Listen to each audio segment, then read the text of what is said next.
आप अनम्यूट करें। Welcome to society programme से जुड़े सभी सहभागियों को जय भीम। हमारा आज का सब्जेक्ट है notion of caste in the context of past and present since Ashoka the great. आज का टॉपिक है enclosedness, imitations and deprived of human rights and values, what is the caste, जिसके ऊपर हमें वक्तव्य देंगे धीमंत प्रतिभा आनंद जी। मैडम यूपी मेरठ से हैं और अकाउंट्स डिपार्टमेंट में अपनी सेवा दे रहे हैं। मैं धीमंत प्रतिभा आनंद जी से रिक्वेस्ट करूंगी, मैडम आज के इस सब्जेक्ट के ऊपर आप हमें वक्तव्य दें। Yes thank you Priyanka ma'am. आवाज आ रही है मेरी? Yes madam, Audible. ओके।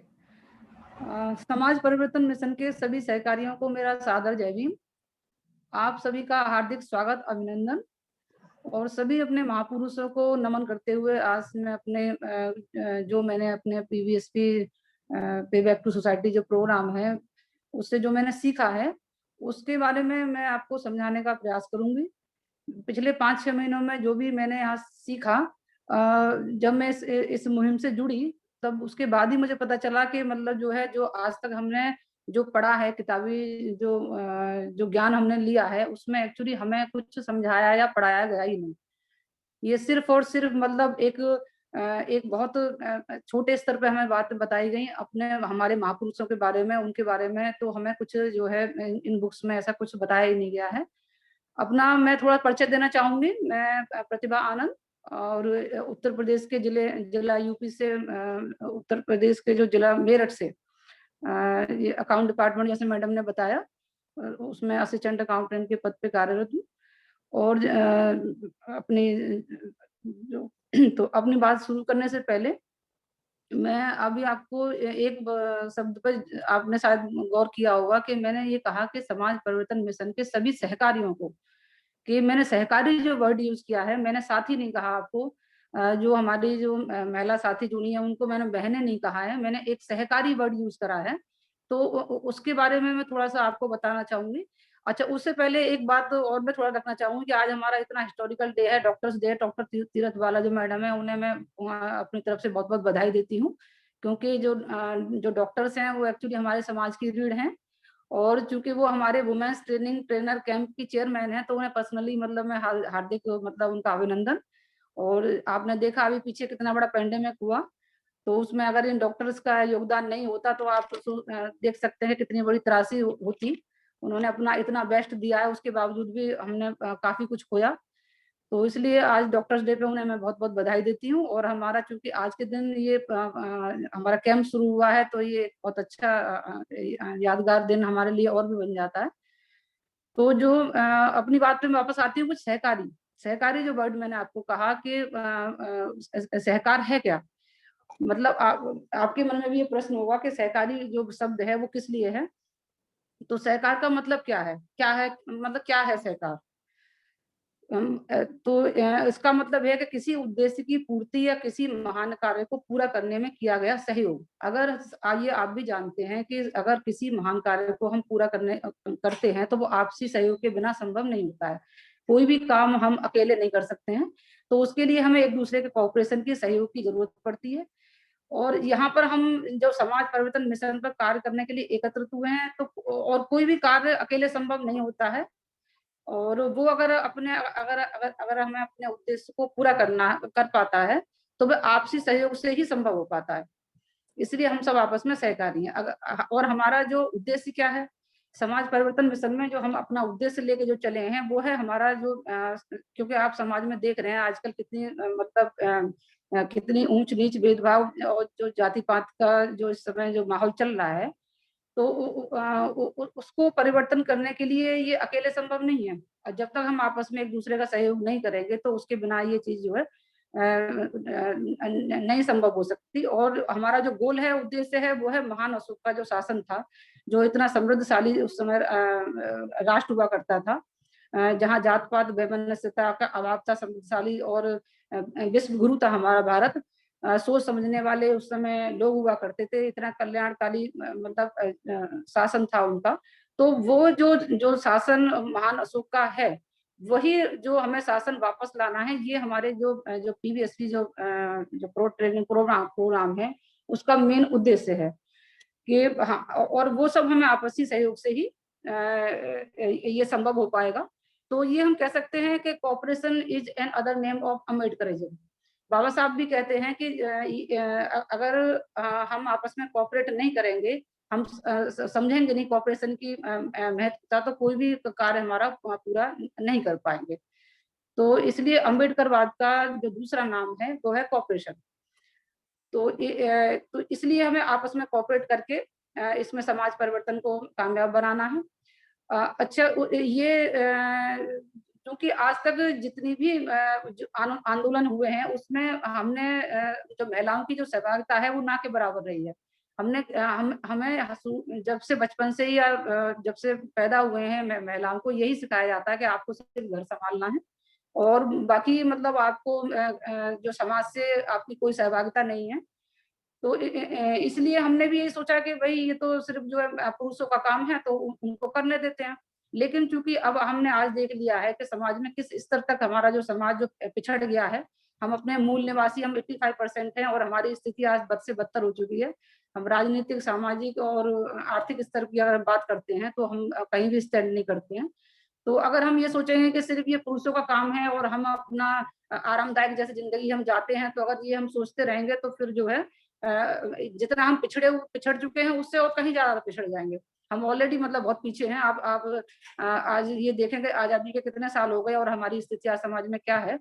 तो अगर उसको हमें ये अगर दूर करना है, समानता लानी है, वैमनस्यता खत्म करनी है, तो उसके लिए हमें भी पुरुषों से कंधे से कंधा मिला के अपनी जिम्मेदारी समझनी होगी, और उस जिम्मेदारी के तहत ही हमें उनका सहयोग करना पड़ेगा, कॉपरेशन करना पड़ेगा।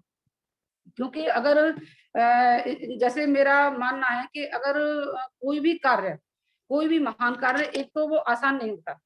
अगर किसी भी कार्य को अगर हम कोई महान कार्य के लिए हम करना चाहते हैं तो वो आसान नहीं होता है। और उसमें जो दो चीजों की बहुत ज्यादा जरूरत होती है, एक तो मतलब ईमानदारी और दूसरी मेहनत। अगर हम ये सोच के कि भाई आज हम एक दिन ही हमने ट्रेनिंग कैंप कर लिया, छोड़ो हम हमारे पास इतना टाइम नहीं है, या फिर तमाम हम बहाने बनाएं, तो वो चीज हमें मतलब एक तो खत्म करनी होगी। हमें पूरी ईमानदारी इस बात में रखनी होगी कि भाई अगर हम इस प्रोग्राम से जुड़े हैं, हमने यहाँ रजिस्ट्रेशन कराया है, कुछ हमें सीखने के अंदर हमारे अंदर ये क्षमता है कि भाई हमें सीख के समझना है और समझ के हमें आगे समझाना है। जैसे इस जो कैंप का मतलब ट्रेनिंग कैंप है, कि मतलब हमें यहाँ ट्रेनर तैयार करने हैं। ट्रेनर कैसे तैयार करेंगे? जैसे हम यहाँ लेक्चर सुनेंगे तो उससे जो ट्रेनर तैयार होंगे, फिर हमें समाज में जाके उनको समझाना है। तो उसके लिए फिर हमें ये अपने अंदर ईमानदारी, सत्यता लानी पड़ेगी कि भाई जो है हमें ये 27 दिन का या 29 दिन का 1 जनवरी जुलाई से जो हमारा ये कैंप शुरू हुआ है, तो इसको हमें पूरा रेगुलरली इसे ज्वाइन करना है, अच्छी तरह इसको समझना है। जो चीजें यहाँ सिखाई जाएंगी, जो हमने नहीं पहले कभी सीखी है या पढ़ी है, उनको हमें पॉइंट आउट करना है। और जो चीज हमें समझ में नहीं आ रही है उसके बारे में पूरी ईमानदारी से, बिना बेझिझक, हमें ये नहीं देखना है कि हमारा क्वेश्चन मतलब किस स्तर का है, या जो हमारे साथी हैं, जो सहकारी हैं, वो क्या सोचेंगे। हमें ये झिझक ही तो निकालनी है। मतलब आज अगर मैं आपके सामने थोड़ा सा ये इतनी अपनी हिम्मत करके बोल पा रही हूँ, तो मतलब बहुत मुश्किल से मैं अपने आप ये मोटिवेट कर पाई। तीरथवाला मैडम का मैं थैंक्स अदा करूंगी, और प्रियंका मैडम का, कि जिन्होंने मुझे इतना मोटिवेट किया। उन्होंने कहा कि नहीं मैडम, आप कर सकती हैं। क्योंकि मुझे ऐसा लग रहा था कि भाई मैंने तो आज तक कुछ जाना ही नहीं है, और जो भी यहाँ सीखा है, जाना है, तो वही मैं आपके सामने मतलब रखना चाहूंगी। क्योंकि अब समय आ गया है कि अभी नहीं तो कब, और हम नहीं तो कौन। अगर हम ये सोचते रहे हैं कि भाई समाज बहुत बेकार हो रखा है और कोई मसीहा आएगा, क्योंकि बाबा साहब ही हमारे महापुरुष हैं पुराने, वो तो अब तो आने वाले हैं नहीं। क्योंकि वो भी हमको यही समझा के गए थे कि कोई इस ये तो प्रकृति का नियम है कि जो आता है वो जाता है। तो हमारे महापुरुष हालांकि हमारे लिए बहुत कुछ छोड़ के गए, अपनी इतनी फिलोसफी, मतलब एजुकेशन फिलोसफी उन्होंने पूरी मतलब उन्होंने हमारे लिए छोड़ी। लेकिन उनको समझने में भी हम कम पड़ गए, उनको समझने में कम पड़ गए, तो इसलिए हमारी स्थिति आज यहाँ पहुंच गई। तो इसलिए हमें अपनी भागीदारी निभानी है। ये हमें भूल जाना है कि ये पुरुषों का काम है, हमें कुछ नहीं करना है। इसलिए मैं महिलाओं से, ये मेरी पर्सनल रिक्वेस्ट भी है कि आप जो है इस दायरे से बाहर निकलें, और ये नहीं सोचें कि भाई जो है हमें कुछ नहीं करना, हमें तो सिर्फ घर परिवार तक सीमित रहना है। तो इसलिए ये आप इस लाइन को भी लिख लें आप, कि अभी नहीं तो कब। अगर हम अभी शुरू नहीं करेंगे तो कब करेंगे, और हम नहीं करेंगे तो कौन करेगा। क्योंकि ये आप भी जानते हैं कि हमारे लिए सोचने के लिए कोई नहीं आने वाला। और अगर हमारे बारे में अच्छे के लिए हमें ही खुद सोचना पड़ेगा। और अगर कोई दूसरा हमारे लिए सोचेगा तो वो सिर्फ अपने फायदे के लिए सोचेगा। कभी भी कोई भी इंसान अगर आपके लिए सोचता है तो वो सिर्फ अपने फायदे के लिए सोचेगा। अपने फायदे के लिए हमें ही सोचना पड़ेगा। तो वो अब समय आ गया है कि अभी नहीं तो कब और हम नहीं तो कौन। दूसरा जो हमारा जो पीवीएसपी का जो स्लोगन है वो ये है कि समझाने वाले को समझना होगा और समझकर समझाना होगा। अब जो हम इस ट्रेनिंग कैंप में जो भी हम जो सीखेंगे समझेंगे, तो समझाने वाले कौन है? हम। तो हमको पहले समझना है। आज मैं आपको समझाने की कोशिश कर रही हूँ, जितना मैंने अपने प्रोग्राम से समझा है। कल को आप जब ट्रेनर बन जाएंगे तो आप समझाने वाले बनेंगे। तो समझाने वाले को पहले समझना होगा और समझकर फिर समझाना होगा। जब समझकर आप जब समझाएंगे और ये समाज में जाएंगे तो निश्चित ही मतलब समाज में परिवर्तन होगा। ये हमें विश्वास बनाए रखना है। और जैसे मैंने कहा है कि पूरी ईमानदारी से और मेहनत से अगर हम काम करेंगे, हम अपना आलस्य त्यागेंगे, तो डेफिनेटली अपने इस गोल को अचीव कर लेंगे। जो हमारा उद्देश्य है कि जो महान अशोक का जो शासन है वो वापस लाना है। और ये ऐसा नहीं है कि कोई भी काम आसान नहीं होता। कोई बड़ा काम हम जब करते हैं तो आप भी देखिए कि जो बड़े काम में मेहनत लगती है और टाइम भी लगता है। तो हमें जो है पूरी ईमानदारी से अपना बेस्ट देना है। और ये चीज दिमाग से निकाल देनी है कि भाई जो है हमें कोई बहानेबाजी या उसमें नहीं पड़ना है। और तीसरा हमारा जो जो स्लोगन है वो हमारे जो पीवीएसपी का वो ये है कि जो हमारा उद्देश्य भी है जो एक्चुअल में कि महान अशोक का राज आएगा और हम सबको भयमुक्त बनाएगा। जैसे अब आज आपने देखा है समाज में किस स्तर का माहौल बना हुआ है। डर का माहौल है और ऊंच नीच का, और हर समय मतलब बस त्राही त्राही कह सकते हैं वो मची हुई है। और ये मॉब लिंचिंग वगैरह जैसे महान अशोक के टाइम में कभी सपने में भी नहीं हुआ करती थी। इतना समृद्धशाली राष्ट्र, और आज आप देखिए कि मतलब किस स्तर तक समाज का मतलब स्तर इन्होंने मतलब गिरा दिया। तो उसके लिए ये हमें जो हमारा जो उद्देश्य है, पर्पज है, वो यही है कि महान अशोक का राज आएगा और हम सबको मुक्त बनाएगा। तो ये 3 चीजें हैं जो हमें आज अपने ये नोट करनी है। और इन्हीं को फॉलो करते हुए हमें अपना आगे जो जो हमारा जो ट्रेनिंग प्रोग्राम है उसको हमें जो है फॉलो करना है। तो आज जो मेरा जो टॉपिक है वो है मतलब कास्ट। क्योंकि इसमें एक चीज और जैसे मैं ये कहना चाहूंगी कि हमारे जो पिछड़ेपन का जो मूल कारण है वो हमें हमसे जो सोच विचार करना जो है छीन लिया गया। जो महान अशोक के टाइम में जो आनविच्छ की विद्या हुआ करती थी, जब हम एजुकेशन फिलोसफी पढ़ेंगे, महान अशोक के बारे में पढ़ेंगे जो हमारे, तो उसमें ये चीजें आपको पढ़ाई जाएंगी कि आनविच्छ की विद्या क्या हुआ करती थी। आनविच्छ की विद्या एक्चुअली सोच विचार करने वाली विद्या थी। तो हमारे जो पिछड़ेपन का मूल कारण ही यही है कि हमसे सोच विचार करना छीन लिया गया। और लॉ ऑफ इमिटेशन मतलब अंधानुकरण करना थोप दिया गया। मतलब हमें सिर्फ ये बताया गया है कि जो चीज हमारे पीछे हमारे जो पुरखों के टाइम से चली आ रही है सिर्फ हमें उसका इमिटेशन करना है, उसका अनुदान करना है। अपना जो हमें सोच विचार करना, थिंकिंग करना, वो उसमें यूज नहीं करना है। सिर्फ जो पीछे से जो चला आ रहा है वही हमें फॉलो करना है। मतलब सोचना नहीं है, जैसा चलता आ रहा है उसी को फॉलो करना है। तो ये हमारे जो पिछड़ेपन का ये सबसे बड़ा मूल कारण रहा। और आज सभी हम जो जब सोच विचार करने वाला बनना है, समझना है और सीखना है, और फिर सीख कर समझाना है। यानी समझाने वाले को समझना होगा, समझकर समझाना होगा। अब हम अब इस पॉइंट पे आते हैं कि समझना क्या है। तो समझना यह है कि यहाँ हम सभी मतलब क्यों इकट्ठा हुए, क्यों जरूरत पड़ी समाज में परिवर्तन लाने की। तो आप सभी देख ही रहे हैं, जैसा मैंने अभी बताया कि समाज में आर्थिक, सामाजिक और राजनीतिक स्तर किस हद तक गिर चुका है। और इतना समाज में जात पात, ऊंच नीच, भेदभाव और वैमनस्यता जो बढ़ गई है। तो इसलिए जो है हमारे पिछड़ेपन का ये कारण है। तो इसलिए आज हमें यहाँ समझने की और समझाने की जरूरत पड़ी है। अच्छा, समझने में हम जरूर हमें मतलब जाति समझने में मतलब हम कम क्यों पड़े हैं? तो क्योंकि हम अपने जो हमारे जो महापुरुष हैं उनकी जो एजुकेशन फिलोसफी है उसको समझने में कम पड़े। क्योंकि अगर हमने अपने महापुरुषों की जो एजुकेशन फिलोसफी है उसको अगर हमने पढ़ा होता तो निश्चित ही हम शायद आज जो हम जिस स्टेज पर खड़े हुए हैं उस पर नहीं होते। जो हमारी जो समस्या का जो मूल कारण है वो है कास्ट। तो जाति को समझने में हम कम क्यों पड़े हैं? क्योंकि समझने में कम कौन पड़ता है? जो सोच विचार करने में कम पड़ता है। और सोच विचार करने में कम क्यों पड़े? क्योंकि हम अपने महापुरुषों को समझने में कम पड़े। अगर क्योंकि हमने उनको ठीक से पढ़ा नहीं, पहले तो पढ़ा नहीं या पढ़ाया नहीं गया, और थोड़ा बहुत जो पढ़ा उसको समझा नहीं। तो जो हमारे जो महापुरुष हुए हैं, संत कबीरदास हुए, रविदास जी हुए, गुरु नामदेव जी, साहू जी महाराज या बाबा साहब अम्बेडकर, इनकी हमारे फूले जी महाराज, ज्योतिबा फूले जी जो हैं, तो इनकी जो विचारधारा थी उसको हम समझने में कहीं ना कहीं कम पड़े, जिसलिए जिस जो हमारे पिछड़ेपन का जो सबसे बड़ा मूल कारण रहा है, इसलिए हम कास्ट को भी हैंडल में कम पड़े।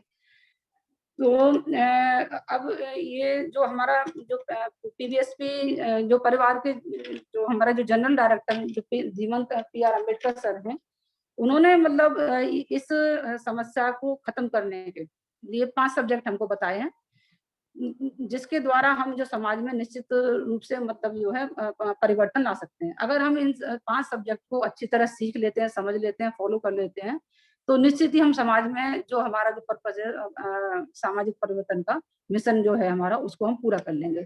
तो वो 5 सब्जेक्ट हैं। पहला सब्जेक्ट है कास्ट, सेकंड सब्जेक्ट है एजुकेशन फिलोसफी और बहुजन मूवमेंट, थर्ड चैप्टर है हमारा थिंकिंग स्किल, फोर्थ चैप्टर है कॉपरेशन, और फिफ्थ जो सब्जेक्ट है वो है रिकंस्ट्रक्शन ऑफ सोसाइटी।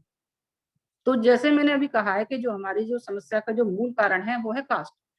तो जब हम कास्ट को अच्छी तरह समझ जाएंगे तो वो हम कब समझेंगे, जब हम एजुकेशन फिलोसफी और बहुजन मूवमेंट जो हमारे महापुरुष जो हमें बता के गए हैं उनकी एजुकेशन फिलोसफी को हम पढ़ेंगे, तो हम कास्ट को समझने में कामयाब हो जाएंगे। कास्ट को समझने में कामयाब हो जाएंगे तो हम उसको हैंडल करना भी सीख जाएंगे। तो जब कास्ट को समझ के उसको हैंडल करना सीख जाएंगे तो उसके लिए हमें सोच विचार करने वाले थिंकिंग स्किल के टूल्स चाहिए, क्योंकि जब हम कोई भी हम कार्य करते हैं तो वो बिना टूल्स के संभव नहीं है। जैसे अगर कोई जो कारपेंटर होता है, अगर वो किसी चीज का निर्माण करता है तो अगर उसके पास अगर टूल्स नहीं होंगे, जो उसके औजार नहीं होंगे, तो वो अपना कार्य पूरा मतलब नहीं कर सकता है। और अगर उसके पास टूल्स होंगे तो वो मतलब कुछ भी क्रिएट कर सकता है। तो अगर हमें समाज में परिवर्तन लाना है तो थिंकिंग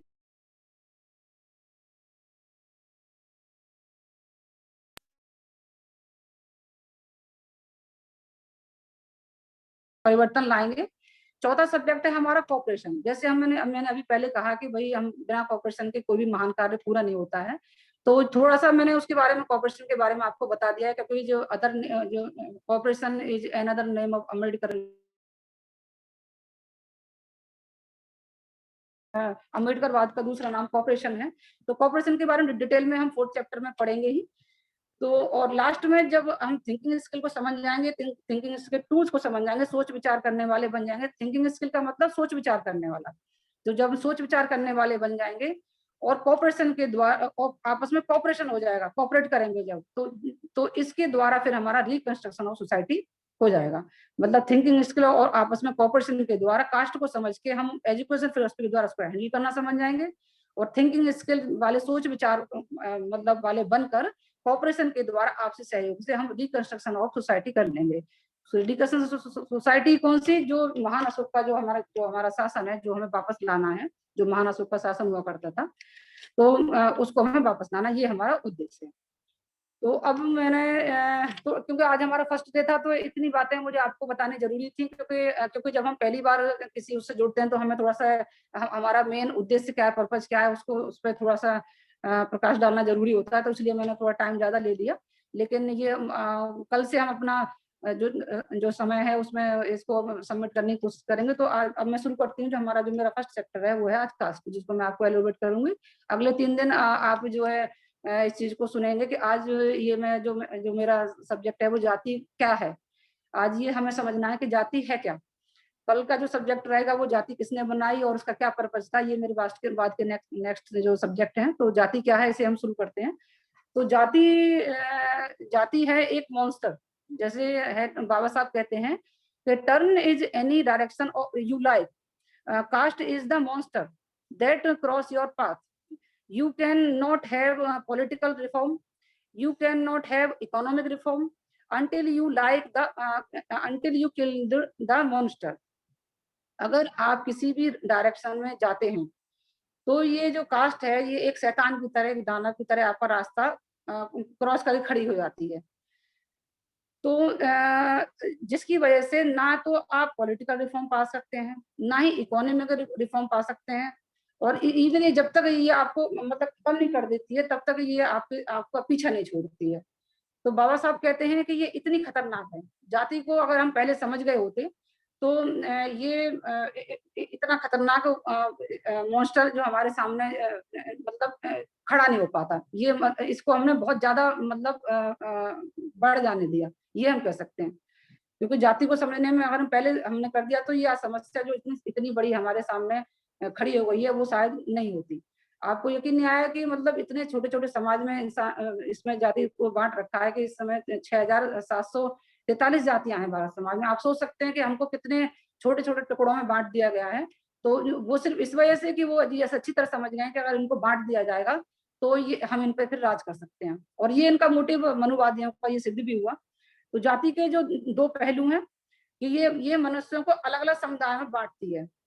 दूसरा, ये एक ऐसा सीढ़ी नुमा ढांचा बनाती है जिसमें सभी समुदाय के ऊपर और नीचे कोई ना कोई समूह होता है, सर्वोच्च और निम्नतम को छोड़कर। मतलब ये इस तरीके से आपको दो समुदायों में बांट देगी कि जो सबसे ऊपर है वो तो सर्वोच्च है, और जो सबसे नीचे है वो मतलब सबसे नीचे है वो एक सीढ़ी नुमा ढांचा है, और जो बीच में है जो 1 बाई 1 कोई किसके ऊपर है, कोई किसके ऊपर है, कोई किसी के ऊपर है। तो इस तरीके से मतलब ये जाति की जो समस्या है वो सैद्धांतिक और व्यवहारिक दोनों स्तरों पर एक बहुत बड़ी समस्या है। तो इसको हमें मतलब समझना है जाति को। और दूसरा जो जाति है इसके लिए एक महिलाओं के लिए मैं एक बहुत जो बाबा साहब ने जो कहा है एक वो अपना जो उनका वक्तव्य है वो भी मैं रखना चाहूंगी कि it may be your interest to be our master, it may be your interest to be our masters, but how can it be ours to be your slave। मतलब बाबा साहब ये कहते हैं कि हमारा स्वामी होने में आपकी दिलचस्पी हो सकती है, लेकिन हम आपकी दास्ता स्वीकार करें ये कैसे हो सकता है। मतलब हमारा स्वामी आप ये सोचें कि भाई मैं आप मुझे गुलाम बना लेंगे, लेकिन ये तो मेरे ऊपर डिपेंड करता है ना कि मैं आपकी गुलामी स्वीकार करूं या ना करूं।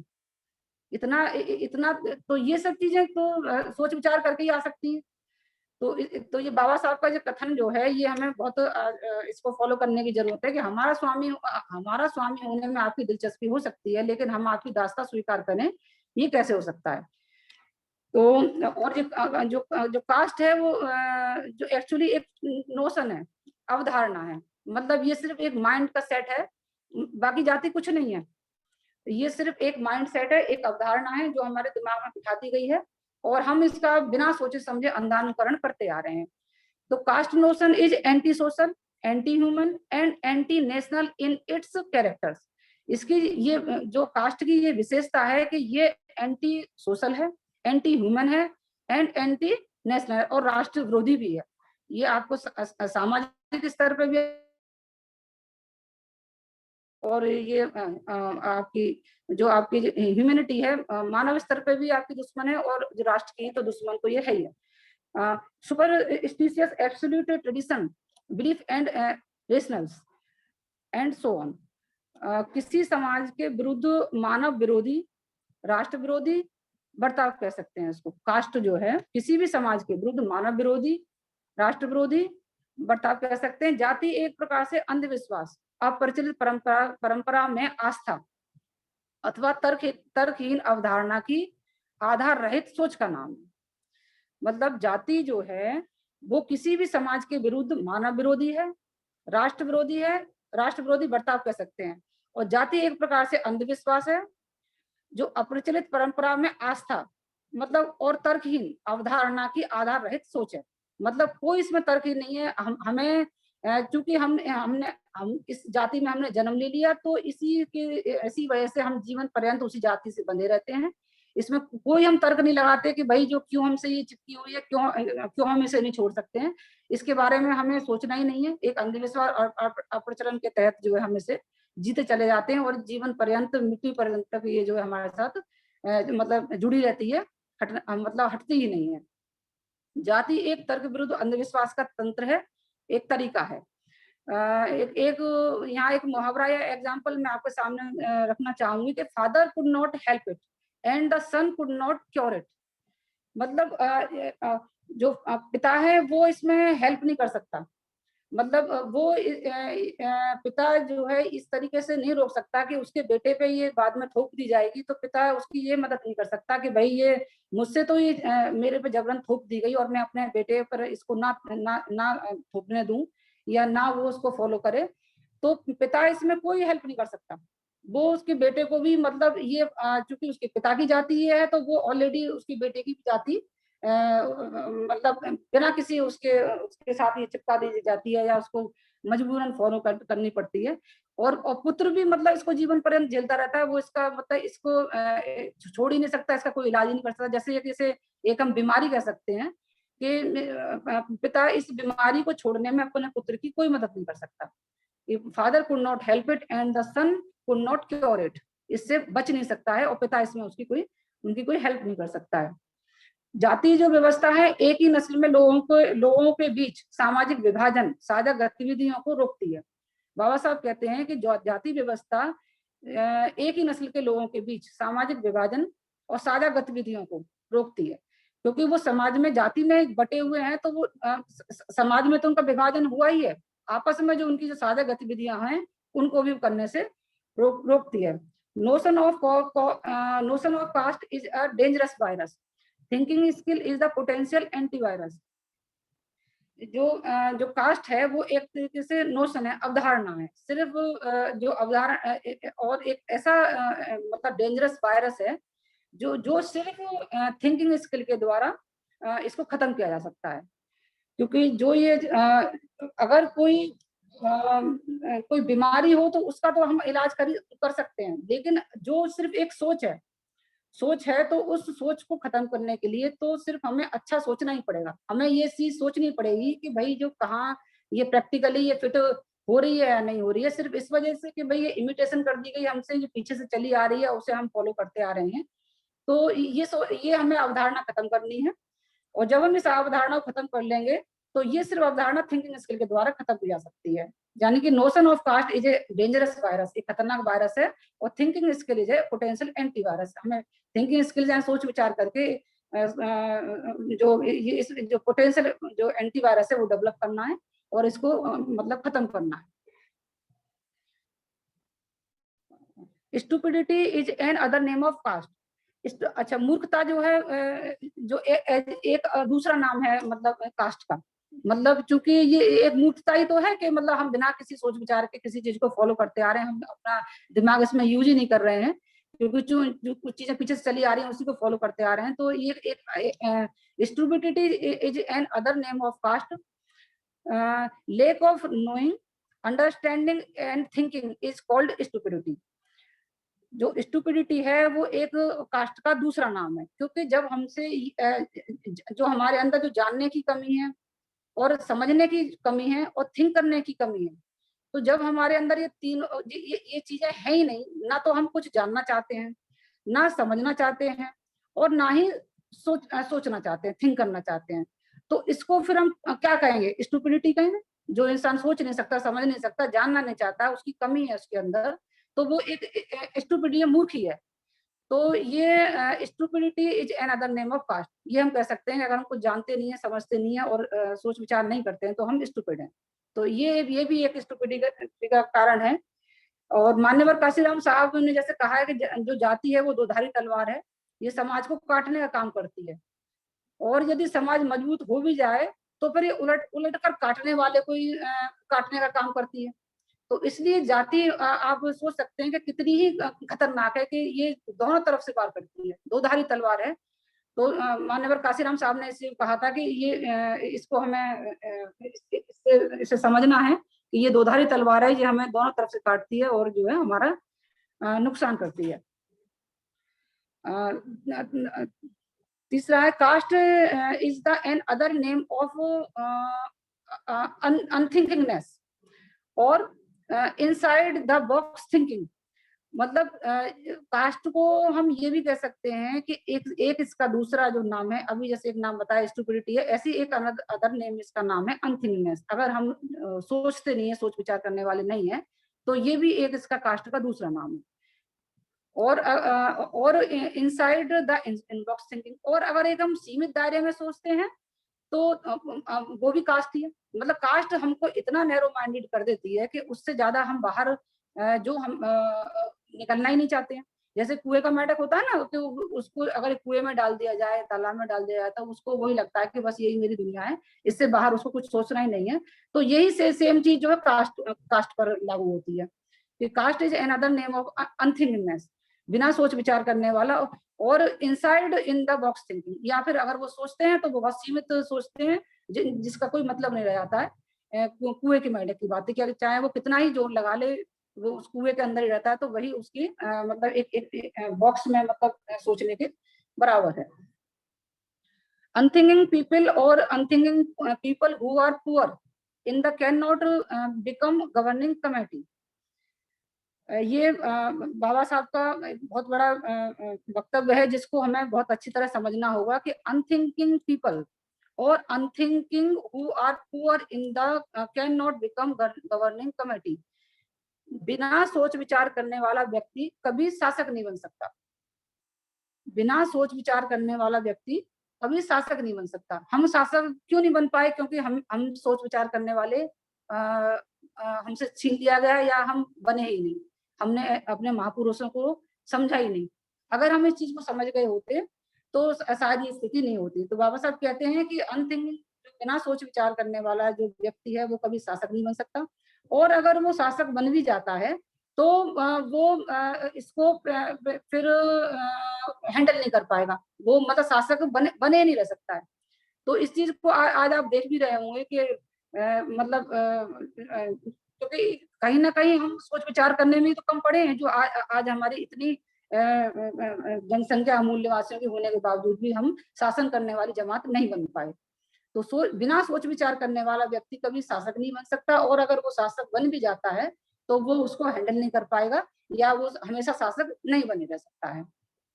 तो ये चीजें थोड़ी हमें जो है समझनी होंगी कि हमें जो है सोच विचार करने वाला बनना है, और कास्ट को समझना है, क्योंकि ये स्टुपिडिटी है, और एक सिर्फ नोशन के तहत है, जो हम एक अवधारणा है जो हम पर जो थोप दी गई है। अच्छा, दूसरा अपने इसमें आते हैं जो मनुवादी जो परिभाषा है। अगर हम ये कहें कि भाई जाति क्या है, अगर मनुवादी परिभाषा अगर हम इसकी कहते हैं, तो वो हमसे कहते हैं कि भाई जो जाति है वो जन्म से आती है और मृत्यु के साथ ही जाती है, उसे जाति कहते हैं। या फिर वो कहते हैं कि जाति ईश्वर की देन है, ये ईश्वर ने बनाई है। तो ये जो मनुवादी जो परिभाषा है, उन्होंने ही हम पर ये थोप दी गई कि भाई ये तो ईश्वर ने बनाई, और जो है जन्म के साथ आएगी, जन्म के साथ ही जाएगी। जबकि जो समाज वैज्ञानिकों के अनुसार जो है जो जाति है वो सिर्फ एक नोशन है। जाति एक प्रकार की अवधारणा है, जो हमारी ये माइंड की सोच है। जाति व्यक्ति की मनोस्थिति या मनोदशा है, स्टेट ऑफ माइंड, मतलब हमारी दिमाग की एक सोच है। Spirit of inequality, spirit of inequality, यानी असमानता की चेतना ही जाती है। जो हमारे अंदर इनइक्वालिटी, जो जातियों में विभिन्न विभिन्न जातियों में जो बांट कर हमारे समाज में जो असमानता हमारे अंदर जो भर दी गई है एक तरीके से, तो वही जो है उसको हम जाति कह सकते हैं, क्योंकि सिर्फ एक ये हमारी माइंड सेट है और कुछ नहीं है। तो असमानता की जो जो इनइक्वालिटी की जो चेतना है वो जाति है। चौथा है स्पिरिट ऑफ आइसोलेशन, या अलगाव का भाग देना। अलगाव जो आजकल जो आइसोलेशन जो वर्ड है, जैसे ये अभी जो कोविड-19 चल रहा है, इसमें हम अपने आप को आइसोलेट कर लेते हैं। तो जो जाति में जो समाज जो बटा हुआ जो समाज होता है, एक जो जाति होती है वो अपने आप को आइसोलेट कर लेती है। वो कहती है कि भाई जो है हमने अपने आप को आइसोलेट कर लिया है, ना हम आपके घर जाएंगे, ना आप हमारे घर आइए, ना हम आपको रोटी बेटी का संबंध रखते हैं, ना हम आपके अंदर अपनी जाति से बाहर ना हम शादी करेंगे, अपने समाज में अपनी जाति में हमें शादी करनी है। तो ये एक तरीके से मतलब दूसरों से अलग कर लेना, आइसोलेट कर लेना। तो ये जो स्पिरिट है आइसोलेशन की, तो अलगाव का जो भाव है वो जो है मतलब जाति है। अच्छा, डॉक्टर बाबा साहब अम्बेडकर ने 9 मई 1916 को कोलंबिया विश्वविद्यालय में मानव विज्ञान के सेमिनार में जो अपना शोध पत्र पढ़ा, उसके हवाले से प्रसिद्ध समाज वैज्ञानिक के अनुसार भारत की जो जनसंख्या है वो आर्यों, द्रविड़ों, मंगोलों और शाक्यों का सम्मिश्रण है। मतलब जब ये भारत से ये लोग जो आर्य और द्रविड़ सदियों शताब्दियों पूर्व जब भारत में आए, तो इन सब का जो सम्मिश्रण है, ये जो अलग अलग कबीलों में, समुदाय में आए हमारे देश में, तो ये जब भारत में पहुंचे तो अपने साथ ही अपने सांस्कृतिक जो इनकी विरासत थी उसको भी लेकर आई, और उसके साथ में ये यहाँ आके रच बस गई। क्योंकि जो हमारे जो मूल निवासी हैं, जो महान अशोक के टाइम में ये जातियों का इतना पाखंड नहीं था। जब ये जो भारत से जो मंगोल, द्रविड़ वगैरह जो भारत के जो लोग आर्य वगैरह जो आए हैं, तो ये अपने जो सांस्कृतिक विरासत तो ये कबीलों के रूप में, समुदाय के रूप में हमारे देश में आए और यहाँ रच बस गए, तो अपनी सांस्कृतिक विरासत भी लाए। तो उसमें उनका जो ये जो अपनी विरासत थी, तो उसको इन्होंने हमारे ऊपर थोपा। उन्होंने जब अपने आप को हमारे लिए दरवाजे बंद कर लिए अपने, तो जिस व्यक्ति के लिए जो उन्होंने दरवाजे, जिस समाज के दरवाजे बंद करे, तो उस समाज ने भी सोचा कि भाई जब इन्होंने हमारे लिए दरवाजे बंद कर लिए हैं, तो हम जो है हम भी अपना दूसरा समुदाय या वो बना लेते हैं कि भाई अगर आप हमें अपने घर नहीं बुला रहे हैं या शादी वगैरह नहीं कर रहे हैं, तो मतलब हम भी अपना अलग समुदाय बना के, तो वहीं से जाति की उत्पत्ति जो है मानी जाती है। ये जो है अगर आपने हमारे लिए अपने दरवाजे बंद कर लिए, तो हम भी आपके लिए अपने दरवाजे बंद करके और अपना अलग हम अपना समाज बना लेते हैं, जो बाद में जाति नाम से जानी गई। तो जो समाज जो है वो हमेशा वर्गों से बनता है, और ये वर्ग जो है आर्थिक, आध्यात्मिक या सामाजिक हो सकते हैं, लेकिन समाज का जो प्रत्येक व्यक्ति है वो किसी न किसी वर्ग का सदस्य जरूर होता है। मतलब जो समाज में वर्ग होते हैं, तो आर्थिक, आध्यात्मिक, सामाजिक स्तर पर हो सकते हैं, लेकिन समाज का जो प्रत्येक व्यक्ति है, हम ये नहीं कह सकते कि भाई ये जो फलाना आदमी है ये किसी वर्ग का या किसी समुदाय का या किसी जाति का नहीं है। मतलब आज कोई भी व्यक्ति जो है इंडिविजुअल नहीं है, किसी न किसी समुदाय, जाति या उससे बना हुआ है। भारतीय समाज भी अन्य समाजों की तरह 4 वर्गों में विभाजित है। पुराने जो जो जो वर्ग थे, जो भारतीय समाज में भी 4 वर्ग जैसे बताए आप सभी जानते ही हैं कि ब्राह्मण, क्षत्रिय, वैश्य और शूद्र, जिसमें जो पहला जो वर्ग है पुरोहित वर्ग, ब्राह्मण, जो अपने आप को सर्वश्रेष्ठ कहता है, तो और जो दूसरा वर्ग है वो है सैनिक वर्ग, जिसको हम क्षत्रिय नाम से जानते हैं, और थर्ड जो वर्ग है वो है व्यापारिक वर्ग, वैश्य, और शिल्पकार वर्ग या सेवक जिनको हम कहते हैं, वो है जो हमारे मूल निवासी जो हम लोग हैं, या मतलब शूद्र, ये मनुवादी लोग कहते हैं, लेकिन हम अपने को मूल निवासी कहेंगे। हम क्यों इन्हें इनसे कमतर नापें, क्योंकि हम किसी चीज में कम नहीं है। वो तो चूंकि हम सोच विचार करने में और अपने महापुरुषों की फिलॉसफी को समझने में कम पड़ गए, तो इसलिए जो है पिछड़ गए हम। तो इसलिए हम शूद्र नहीं कहेंगे, अपने को मूल निवासी कहेंगे, क्योंकि हम मूल निवासी हैं। तो विचाराधीन जो रीति रिवाज अपनी पूरी कठोरता के साथ केवल एक पुजारी वर्ग अर्थात ब्राह्मणों में प्रचलित थे। तो जब ये जो ब्राह्मण, जो पुरोहित जो वर्ग है, ये अपने आप को सर्वश्रेष्ठ कहता है। अच्छा, एक चीज और है कि जब कोई भी अगर समाज में किसी चीज का अनुदानकरण अगर कोई इंसान करता है, तो वो चीज सबसे ज्यादा फॉलो करी जाती है जिस इंसान की या जिस व्यक्ति की या जिस समाज की समाज में प्रतिष्ठा होती है। मतलब अगर सपोज करिए कि कोई गरीब आदमी है, तो उसे कोई नहीं पूछेगा। अगर आप हर स्तर से साधन संपन्न है, सामाजिक स्तर पे भी और आर्थिक स्तर पे भी और या राजनीतिक स्तर पर भी, तो चाहे आप कितने भी गलत हैं, आपको फॉलो करने वाले ये नहीं सोचेंगे कि भाई जो है आप सही कर रहे हैं, गलत कर रहे हैं। वो सिर्फ आपको अंधानुकरण करेंगे, आपका इमिटेशन करेंगे। तो ये जो है बहुत जरूरी है हमें ये चीज समझनी कि जो किसी भी समाज को या किसी भी व्यक्ति की फॉलो उसको ज्यादा किया जाता है जो जिसकी समाज में प्रतिष्ठा होती है। तो उसके लिए फिर हम ये नहीं सोचेंगे कि भाई जो है ये सही कर रहा है, गलत कर रहा है, सिर्फ हम अंधानुकरण करने जाते हैं। क्योंकि जो ब्राह्मण, जो पुरोहित वर्ग है, इसने अपने आप को हमेशा सर्वश्रेष्ठ कहा।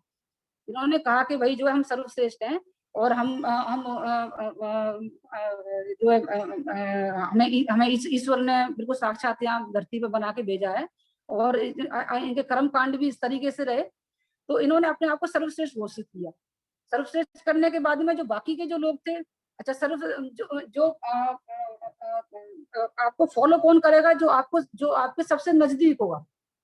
चूंकि जो दूर का जो चीज है वो आप उतनी दूर तक, हमारे अगर कोई चीज हमसे दूर है तो वहां तक हम उसको जाने में हमें टाइम लगेगा, लेकिन जो चीज हमारे पास है तो वो सबसे पहले हमको इम्प्रेस करेगी। तो चूंकि जो जो पुरोहित वर्ग है उसमें जो जो सैनिक वर्ग, क्षत्रिय वर्ग था, जो अपने आप को बहुत ये मानता था कि हम भाई बहुत बलशाली हैं या बहुत डेवलप्ड है, तो वो इनके सबसे ज्यादा करीब रहे, चूंकि इनको सेकंड नंबर पे रखा गया क्षत्रियों को। तो इन्होंने सबसे ज्यादा इनको मतलब इनका इमिटेशन किया, इनका अंधानुकरण करा जो जो पुरोहित वर्ग था। तो वही इनके फिर इनके जो कि ब्राह्मणों ने अपने दरवाजे इनके लिए बंद कर लिए थे, तो चूंकि ये लोग इनके सबसे ज्यादा नजदीक, तो इन्होंने इनको फॉलो किया। तो जो आपने देखी होगी सती प्रथा वगैरह, जो जो कुप्रथाएं थी, तो उसका सबसे ज्यादा जो नुकसान हुआ है वो जो ये राजपूत वर्ग है या जो क्षत्रिय वर्ग है, इनकी महिलाओं को हुआ है। क्योंकि जो जो सती प्रथा के नाम पे सबसे ज्यादा जो स्त्रियां इनकी जो जलाई जाती थी पति के साथ में, तो वो इसी वर्ग की थी। तो जो सबसे ज्यादा इनके नजदीक रहा उसको सबसे ज्यादा इनकी जो कुप्रथाओं को नुकसान उठाना पड़ा। जो तीसरे नंबर पर जो व्यापारिक वर्ग है वो इनसे थोड़ा सा और ज्यादा दूरी पर था, तो उसको उसको इनसे कम नुकसान उठाना पड़ा।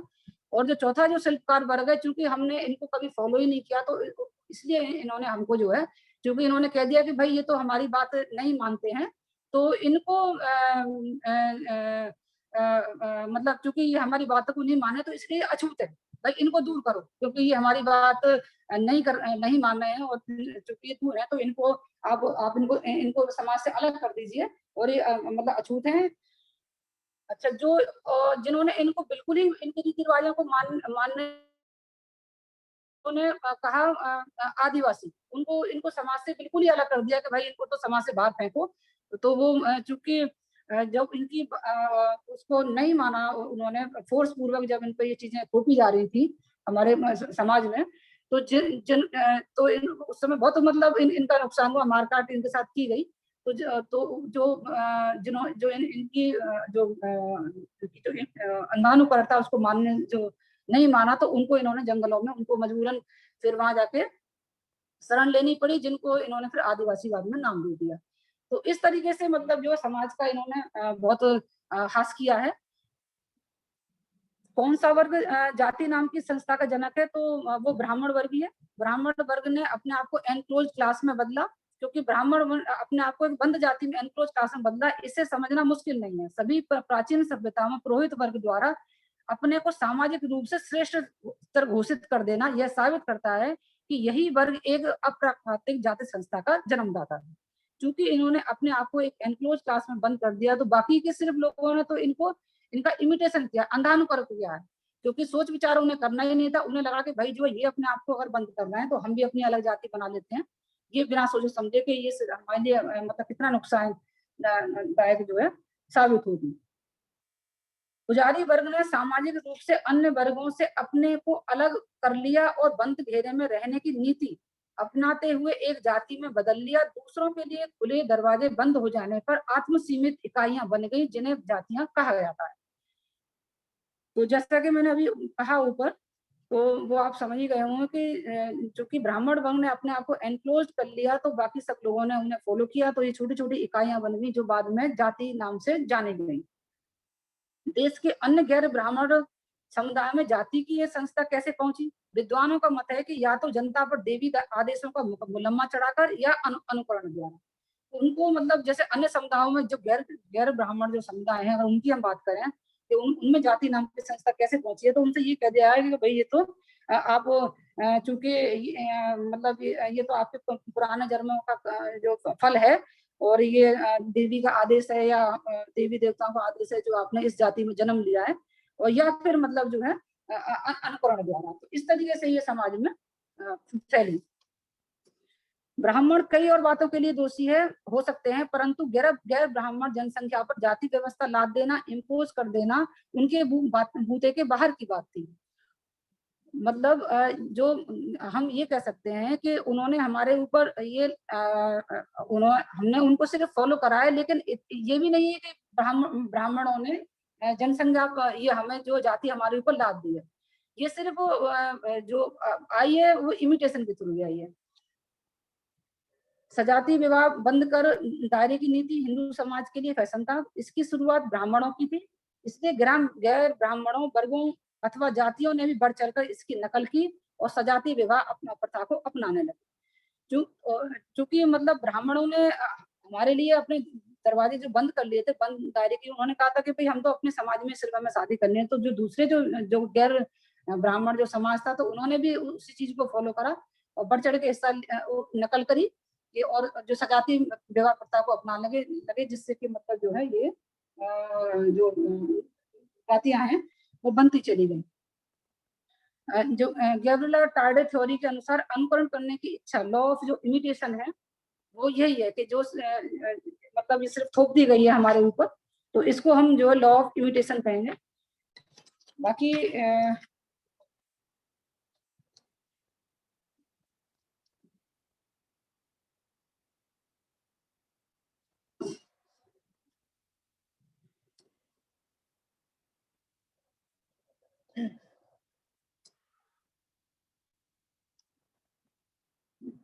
जाति की जो अवधारणा को एक थोड़ा सा और मैं इसमें ऐड करना चाहूंगी कि जाति की अवधारणा को हम किसी समाज के विरुद्ध मानव विरोधी तथा एक राष्ट्र विरोधी बर्ताव कह सकते हैं। ये तो मैंने पहले बता दिया है। जाति एक प्रकार से अंधविश्वास, पुरानी अर्थात अप्रचलित परंपराओं में आस्था अथवा तर्कहीन अवधारणाओं आदि की आधार रहित सोच का ही नाम है। मतलब जाति जो है एक प्रकार का अंधविश्वास, पुरानी अर्थात अप्रचलित परंपरा और आस्था, मतलब हमें कोई तर्क नहीं लगाना है उसमें, क्योंकि बस पीछे से चली आ रही है और आधार रहित सोच का ही नाम है।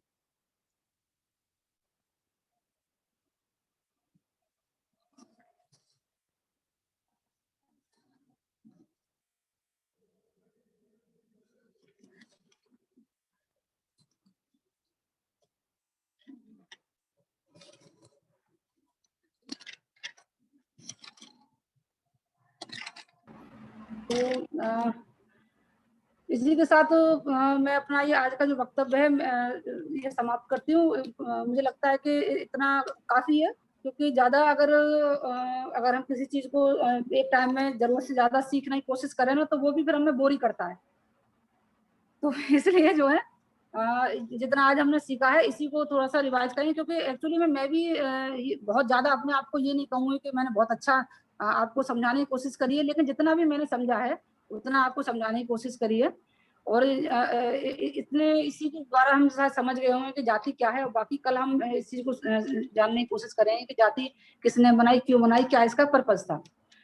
तो इन्हीं शब्दों के साथ कि भाई अगर हम अभी नहीं करेंगे तो कब करेंगे, अब नहीं तो कब, और हम नहीं तो कौन करेगा। और सेकंड स्लोगन हमारा कि समझाने वाले को समझना होगा, समझकर समझाना होगा। और थर्ड हमारा जो पर्पज है कि महान अशोका राज आएगा, हम सबको भयमुक्त बनाएगा। इसी स्लोगन के साथ मैं अपना वक्तव्य आज समाप्त करती हूँ। Thank you. जय भीम, जय भारत, जय संविधान।